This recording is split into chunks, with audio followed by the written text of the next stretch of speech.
আসসালামু আলাইকুম, সবাই কেমন আছেন? আজকে আসলাম মোরলগঞ্জ পানগুছি নদীর ফেরিঘাট। এই যে একটা ফেরি ছাইড়া দিল। আমরা যে ফেরিটা আসছি এটা এখন ঘাট ধরবে।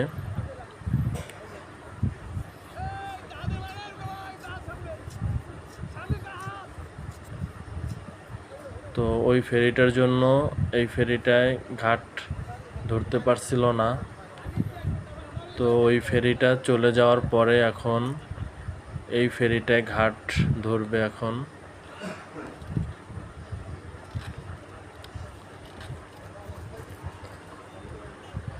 এটা হচ্ছে মোরলগঞ্জ ফেরিঘাট।